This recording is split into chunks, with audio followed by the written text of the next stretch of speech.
Hi, and welcome back to the Rachel Abbey Show. Today's going to be one of those days where I'm going to share a little something about something I've learned, and I hope it makes an impact on you like it did me. It starts with a question. What is really true about you? Like, what is really true about you? We often tell ourselves these truths, and we have this story in our head, like we can't, we're not enough, we're a failure, all these different things. But is that really true about you? Or is it more true that you're a relentless soul that has been through so much and yet you're still here today? Because that's where I believe it. That's where I see it.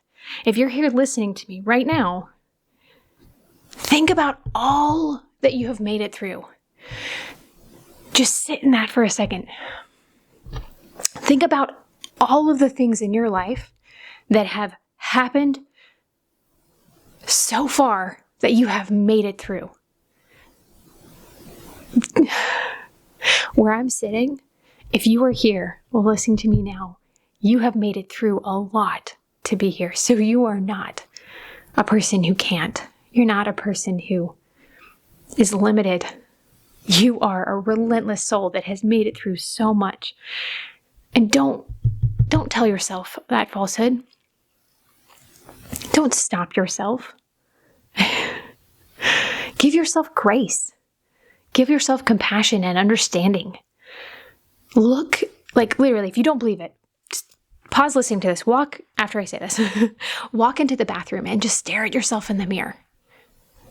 And I want you to really look at the person who's sitting there. And think about all that that person has lived through and is still here. Think about that the next time your brain tells you some false story that's not true about you. You are powerful. You are relentless. You are capable. Don't let other people's stories and other people's thoughts dampen who you are, dampen what you want to go for, dampen your dreams. You are as big and as amazing and as wonderful as you allow yourself to be. Believe in yourself. Give grace to yourself. Often there's this thing that happens in midlife crisis, right? Where people stop and they ask that question. They ask the question in their life about why? Why am I here? Like what has happened? Oh my gosh, like how is this my life? That's the feeling that often happens with midlife crisis. And a lot of times it can do such great things. Yes, it can do bad things, but that question of why, that question of what, that can be a huge and powerful thing that can change the trajectory of your life, that can change so much about you. But you don't have to wait for a midlife crisis. You don't have to wait for a tragic event. You can stop and you can see yourself. You can stop and see who you are, and you can celebrate all that you have been through and made it, and give yourself grace and congratulate yourself on the small things. Because the people, in order for you to get to a place where you really appreciate and see what you have, you have to appreciate the small moments. And in order to really get to the bigger places, how are you ever going to know that you're there, that you know that those moments actually matter if you haven't taken the time to be grateful for what is? So give yourself gratitude for the fact that you have made it till here.